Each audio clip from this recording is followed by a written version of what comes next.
Welcome to the AFFINITY Podcast. Today we're going to talk about organizational health in the sense of being a high-functioning and a high-performing company over the long term. Research shows that companies can improve short and long-term performance by focusing on a small number of carefully selected management practices, and we're going to lay these out today. Hi, Grantley. Hi. Can you tell us what is organizational health? What makes an organization healthy? Well, it's the ability of the organization to deliver against its performance goals. So if an organization is healthy, it's achieving its performance goals pretty simply. Yeah. Are there any technical aspects of organizational health? Well, over 15 years, of study around this space, there's been determined to be three key elements, and one's alignment, the next one's execution, and the last is renewal. Alignment's pretty straightforward. It's that everybody's pointing in the same direction. And, over the years that I've been working with companies, it often gets missed. It's assumed that we all are pointing in the same direction or seeking the same outcome. Simon Sinek talks about the why of an organization. And I do think that that's at the heart of what I think alignment means. Different stakeholders are going to have different takes on what they think is important and what they need to achieve within their department or within their realm. But that underlying why is where the alignment comes from. The execution piece is pretty straightforward. It really is how you execute on that mission, on the strategy. And, it's one of those things where probably in the execution is where many companies derail because it's complex and it involves people, and people really are at the heart of the strength of organizations, but also often the most challenging part because people have unique needs and unique desires, and getting that alignment and getting execution moving toward that means understanding the people and understanding what their needs are and trying to address those as well as possible. Often talk about, job crafting and different ways that we can make sure that people are doing their best and their best position to be successful. And that all comes into execution. The last one's a renewal, and renewal is something that Adizes talks about this in the life cycle of a business. And even though that's been around for quite some time, that model, the Adizes model, holds true. And it's this bell curve that essentially looks at where a company starts from inception and the chaos of the startup, and hopefully getting to that position of what Adizes calls prime, optimization, when things are really clicking along. And inevitably, that bell curve has a back end to it, and that's when renewal comes in. The goal of a company should be, when it reaches prime or it's approaching prime, is to be beginning to think about innovation and renewal, and how do we adjust ourselves or adjust our sights so that we continue to grow. How do companies get the data about the effectiveness of the practices they're using in achieving specific outcomes? Yeah, so there's a lot of ways to measure outcomes, and I talk about in the affinity principle the concept that the financial outcome is a function of people. Begins with leadership, which leads to team experience, which then leads to the customer experience or the member experience. And so measuring outcomes, from my perspective, really happen on the people end of things, because that's a lead indicator as opposed to a lag indicator. So your financials are a lag indicator. So if things aren't working, superbly, if you're not in prime or optimized, then obviously that's going to impact the financials. But what I'm describing here is the ability for us or for an organization to make adjustments within the people piece to exact the outcome that we want in a financial sense. So one way is to do rhythmic surveys. And when we talk about rhythmic surveys, Medallia released recently that obviously a lot of companies do an annual team member or employee survey. It's just not enough. We need to be taking the pulse on our team constantly. In fact, the company I work within takes the pulse of every team member once a month. And that's exactly where we should position ourselves, is to have that regular touch and that regular contact. And that survey is not just a tool to gather data or to measure sentiment, which is what the Affinity OS system does. It's the ability to see trends and also for themes to bubble up. And when it comes to ENPS, which is what we're talking about here, Employee Net Promoter Score, or really employee engagement, which is speaking to this question, when team members are engaged, the functionality and performance improves, but we need to be able to measure that and we need to watch it over time. I also saw that McKinsey recently released that in organizations that do survey their team members, there's often a difference in perception of the leadership team and the frontline people, that the perception of the leadership team tends to be far more positive of overall culture that they're achieving. But then when the team members are asked, it's not so much. What do you think about that? Well, as a leader, I'm hoping our people are happy. I know the owner of the company that I run, he wants his people to be happy. He wants the culture to be vibrant and positive. And so we are optimistic about that and hopeful. And when we get negative feedback or we get stuff that comes through that suggests other, we don't really want to hear it, but it is part of growth. So I think it's right. That's a natural, we talk about confirmation bias. People naturally want to hear what they want to hear and they want to see their company flourishing and their people happy. But that's again the point of this rhythmic survey ritual, if you will, to look at it, engage it, and see that we're moving the right direction. A lot of the work throughout your career has been with organizations that were underperforming and needed to undergo a performance transformation. You've had a lot of success in achieving positive outcomes by focusing on management practices and behaviors. Yeah, look, I really feel like, so I started my career in the fitness industry and I got a bit of a reputation for resurrecting clubs. Since then, I've spent a lot of time in the wellness area. And so, not resurrecting clubs, but building wellness models. And so that's shifted a fair bit. But what I found in those early days of some of the disasters I walked into, there was some basics being, sort of being missed, if you will. And I think when I'm asked about the common threads, a couple of common threads. One is people, really taking care of people and having a people centricity. I think a lot of club owners and a lot of businesses feel that the people part's just almost too hard. It's sort of better to, not deal with it if possible. I mean, that's obviously great, but it doesn't really function because we're generally people-centric businesses.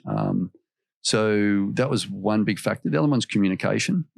Communication for me was often the missing piece between, even what the team was thinking and what management was thinking, or what members were feeling and what, the team was thinking. Like the communication between all entities is really critical.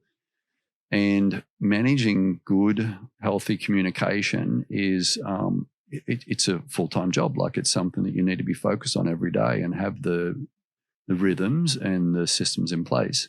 And I talk a lot about that in different aspects of this podcast with, stand-ups and various communication platforms, but can't emphasize enough that the organizations that I've gone into that were really struggling, communication was probably a center point. Let's talk about different recipes for strengthening organizational health. I know McKinsey has identified 37 different management practices that lead to organizational health. How does the leader or manager reconcile all that? That seems like a lot to have to focus on, 37. Yeah, it is a lot. And I talk about this in my book, in the Affinity Principle. But I really feel like we need to focus on maybe some opportunities of, prioritizing, if you will. I think all those lenses are really important, but it's difficult for what I'd say most organizations, except very sophisticated organizations, to look through those, all those lenses. There's probably 4 combinations of management practices that have been referenced in that work, and one of them is called the Leadership Factory. And I love that one. I think it's very powerful. I've learned some hard lessons over the years about that. When you grow your leaders internally and you attract great leaders from externally, you can then have them go out and if you will, spread the word or share the love, grow the culture. Great example. Many years ago, we had a very successful wellness center in the States on the East Coast that I was running the company. And we expanded to another state, about 5-6 hour drive away, so not very close. And we transplanted one great leader up into that space, but we expected, this mammoth project to be driven by this one, high quality leader, and it was just way too much to ask. And we learned a hard lesson there that we really needed to transplant a team of leaders. So the next project we did, which was only an hour away, but it was, again, remote. We put 6 really strong players into that space. And so those leaders that we transplanted really took the culture and ran with it. And instantly that club got traction. So, we need to be growing people within our organization. We need to be thinking about how we can help people be the best that they can be, and growing, firstly, recognizing leaders within your organization, or potential leaders, and then secondly, growing them is really incredibly important. So this Leadership Factory idea is really to have a system of mentoring and investment in your leadership team to grow them through the organization. The second one's market shaper, and what that means is shaping innovation, and that can be done through customer insights. It can be done from internally as well, but it is a powerful way to prioritize what we should be focused on. And if you're really listening to your customers or your members, then insights will come up, will bubble up. And again, the Affinity OS platform is really designed to do that, is to see these themes and these elements come up through the information which the AI processes and brings to the fore. And when we really listen, and that's a powerful tool to listen with, to our customers, great innovation will come from that. Opportunities will come from that. The other one is the third one, continuous improvement. And that's all about being and remaining competitive. It's about being the best that we can be at all points. It is about never sitting on our laurels. I've gone to a lot of companies over the years where they have done things a certain way, and I would cringe when I'd ask the question, why do we do it this way? Oh, well, that's how we've always done it. And that to me is like a huge red flag going up, hang on, that's not a reason to do something, because that's historically what we've done. Doesn't mean that that's the right thing to do today. And what I'm seeing in the marketplace today is a lot of upheaval. I'm seeing a lot of turmoil, a lot of change, and some of that change, much of that change is for good.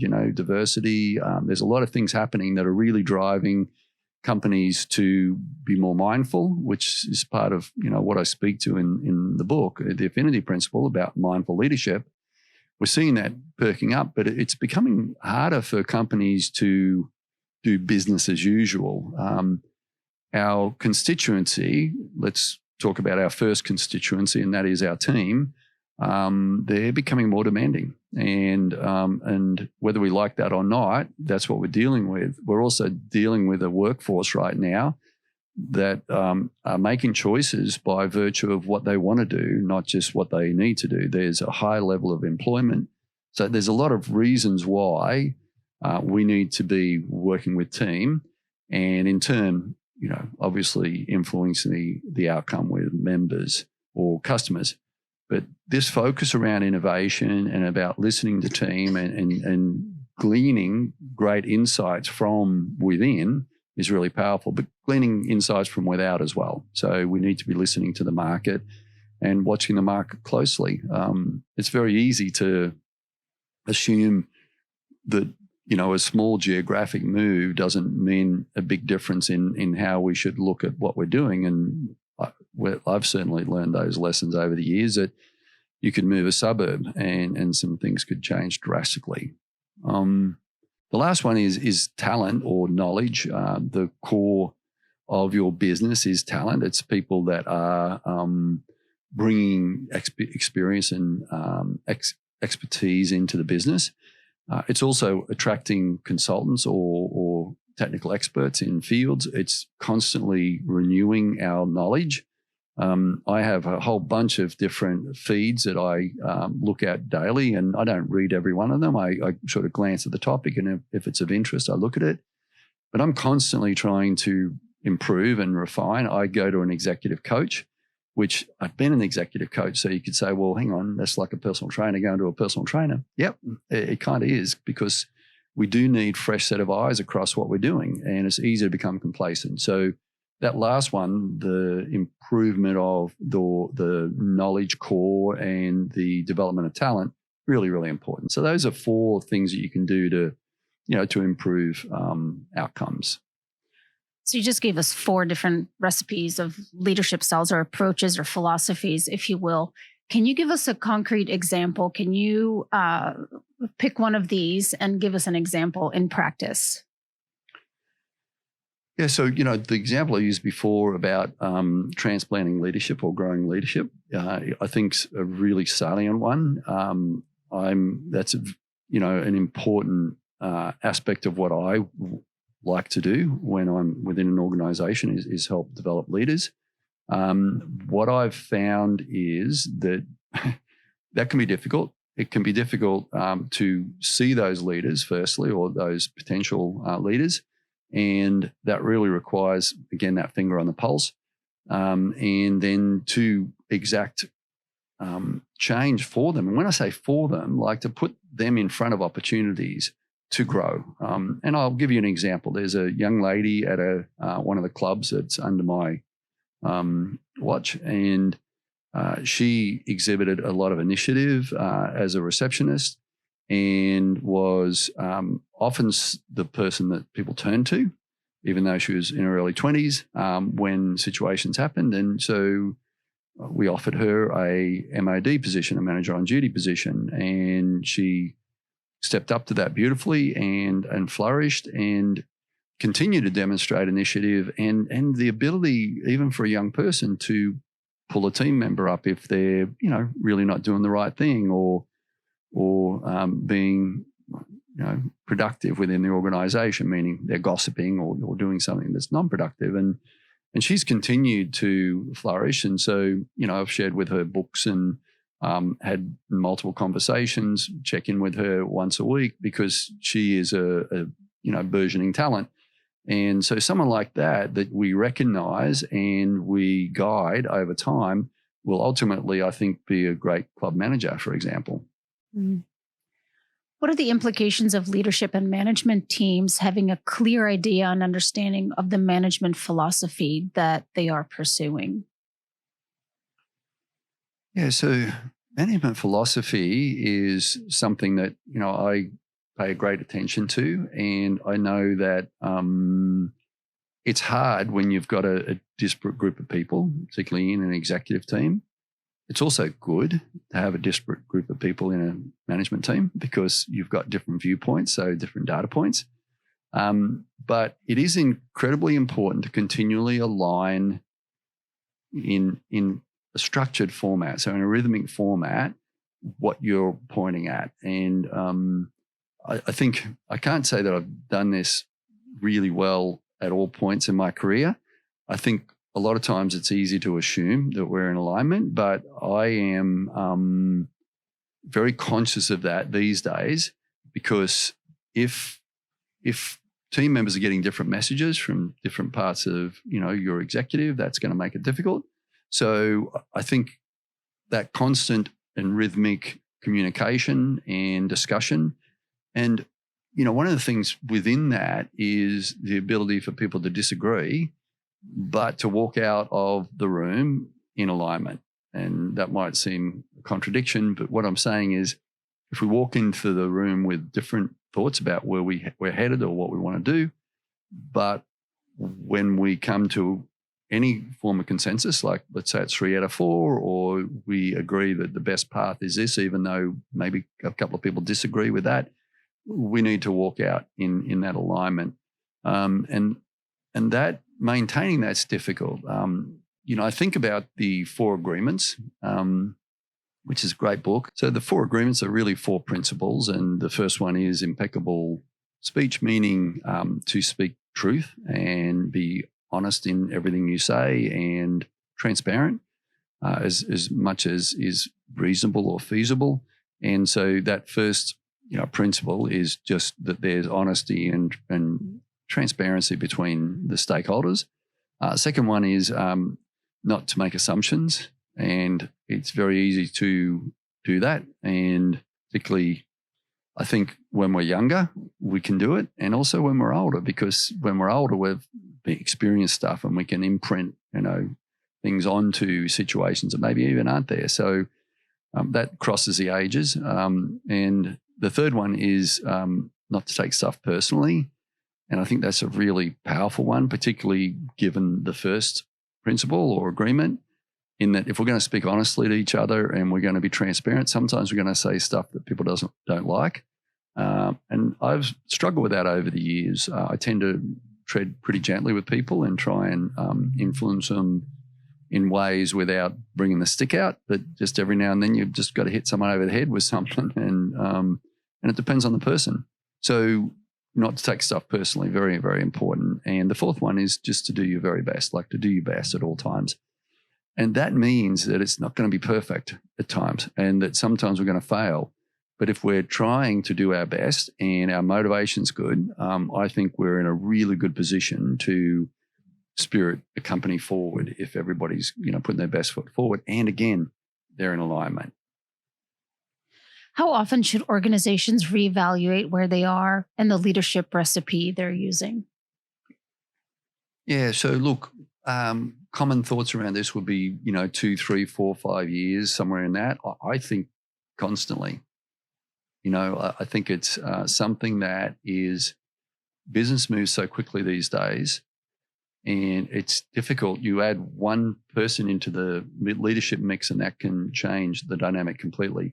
So I think it's something that needs to be constantly reevaluated. And I don't know that, I'm not suggesting a formal reevaluation, but I think a little bit of introspection among the leaders, and also a regular, and again, a rhythm of getting together. At the company that I'm working in right now, we do a quarterly GM summit, for example. And I think that's a powerful tool to, bring leaders back together and ensure we have alignment, but also to explore. So, all of those rhythms are going to help sort of keep leadership in context. And obviously, again, leaders equally need to be, and I'm going to say surveyed or polled or,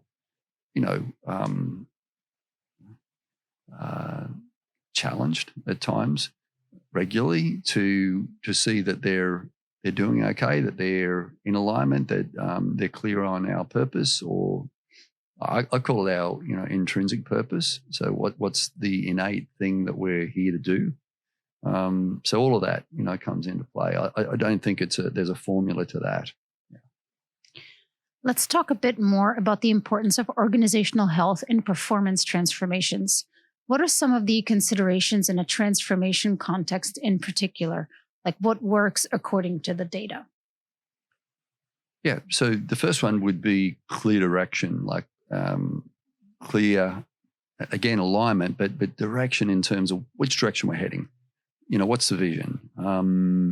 Does everybody know what their role is? Do they understand? Well, that would be really number 2, would come into what's their role? What are people's responsibilities in terms of that direction? Also, just seeking innovation, both externally, like we talked about before, that would be number 3. And that could be bottom-up innovation from the team. It could also be external input. And a lot of times in that external input, I'd say look into other industries. I think a lot of times we look internally within an industry. And I think that, or I don't think, I know that limits us.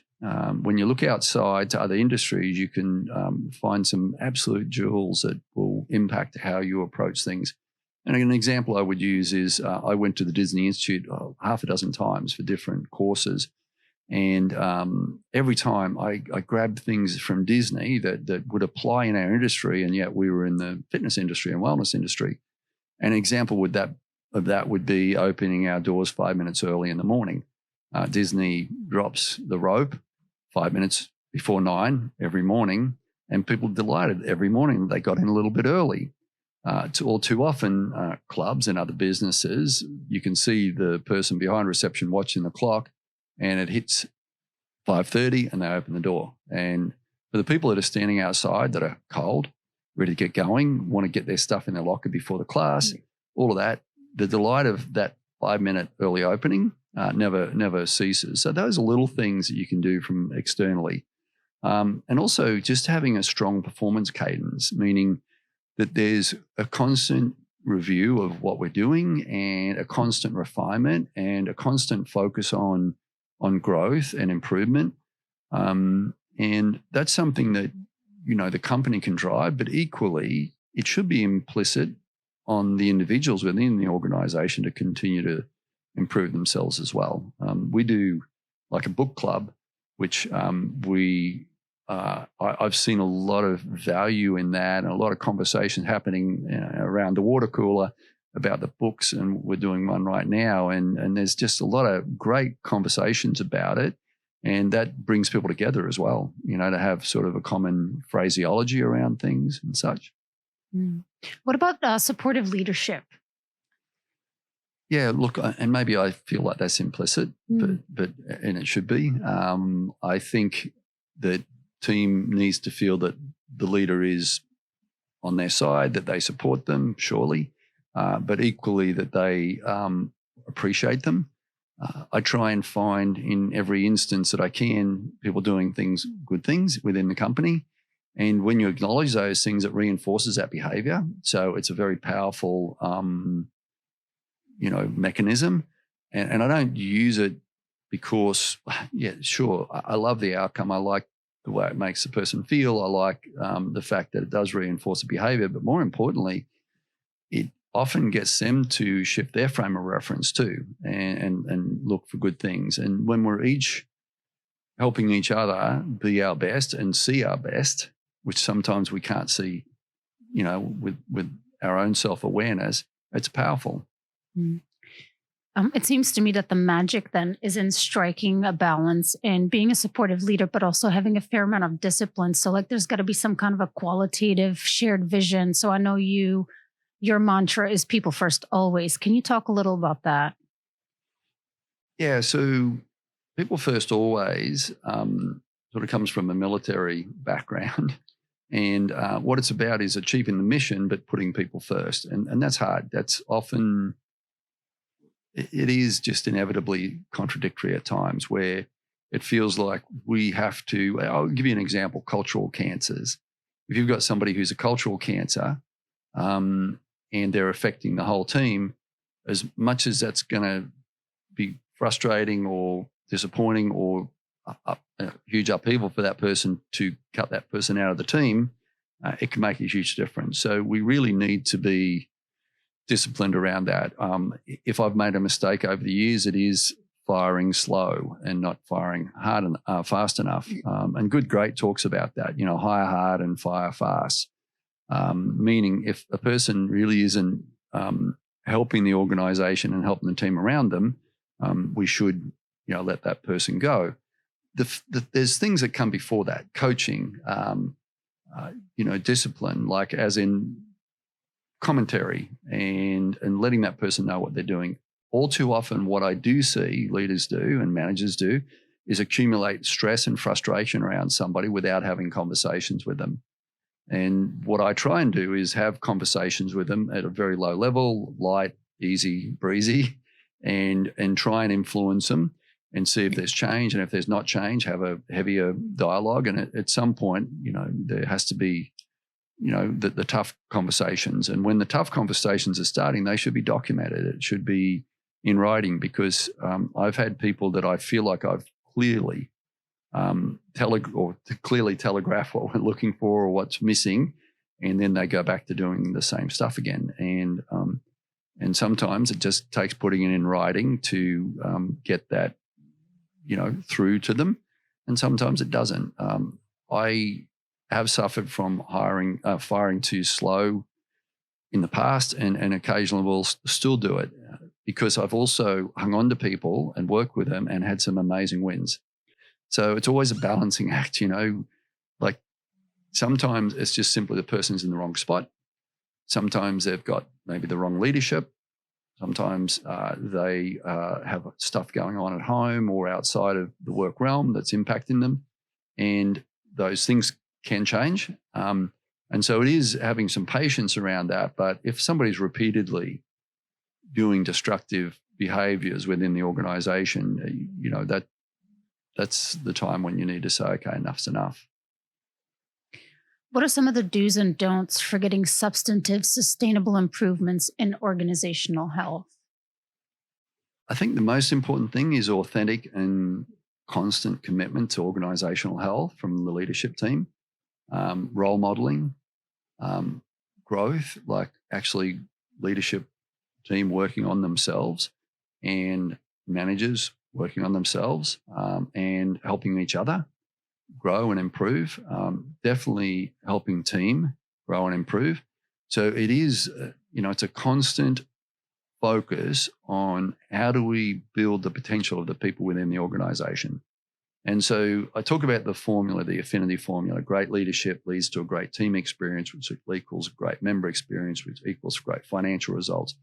And I don't think a point I've made clearly enough in elucidating that is that when I talk about great leadership, I am talking about leaders who are, yes, role models and are constantly, working on sharpening their saw, as Stephen Covey would say, but that they're influencing and growing and mentoring people, and they've got these team members really feel like they're in a place where they are blossoming and improving their capacity and capabilities.